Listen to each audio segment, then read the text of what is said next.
السلام علیکم ورحمۃ اللہ وبرکاتہ۔ محترم سامعین، میں نے آپ کو کل یہ سبق دیا تھا، یہاں سے سین سے سروتا، شین سے شلغم، صاد سے صندوق، ضاد سے ضاد، ٹھیک ہے۔ آپ لوگ جو ہے اسے یاد کیے ہوں گے انشاءاللہ، اور یہاں سے یہاں تک پورا ایک بار میں پڑھ لیجئے گا۔ الف، با، پا، تا، ٹا، ثا، جیم، چا، حا، خا، دال، ڈال، ذال، را، اڑا، زا، سین، زا کے بعد بڑا زا، یہ کیا ہے؟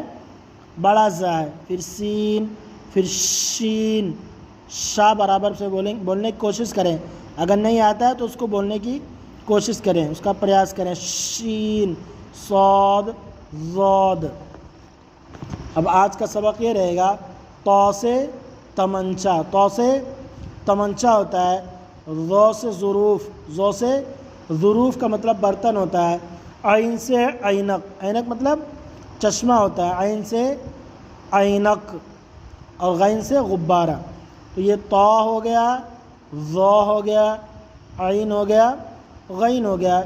ظو سے ظروف، عین سے عینک بولیں گے، کیا بولیں گے؟ عین سے چشمہ نہیں کہیں گے، غین سے غبارہ تو ٹھیک ہے، لیکن عین سے عینک، ظو سے ظروف، اور تو سے تمنچا ہوگا، ٹھیک ہے۔ اس کو بندوق نہیں بولیں گے، تو سے تمنچا۔ خا، کیا ہے یہ؟ خا، تو، ذال، زا، غین، صاد، عین، ضاد، ظو۔ ضاد اور ظو الگ الگ حروف ہے، اس کو کوشش کریں گے بولنے کی تو صحیح ہوئے گا۔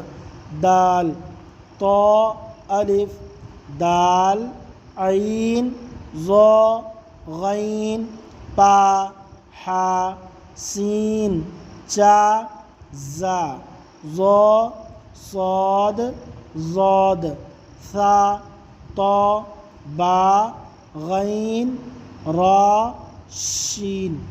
یہ یہاں سے یہاں تک آپ لوگ اس کو یاد کیجئے، بار بار پڑھیے، ٹھیک ہے۔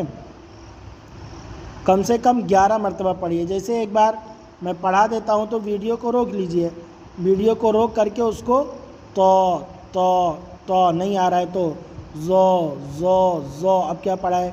پھر عین، عین سے عینک، عین سے عینک، عین سے عینک، اس طرح سے یاد ہوئے گا۔ ویڈیو روک کر کے آواز سنیں، اور غین سے غبارہ، غین سے غبارہ، غین سے غبارہ، اس طرح سے بار بار جب بولیں گے تو ذہن میں آ جائے گا، اور پھر آگے انشاءاللہ آسانی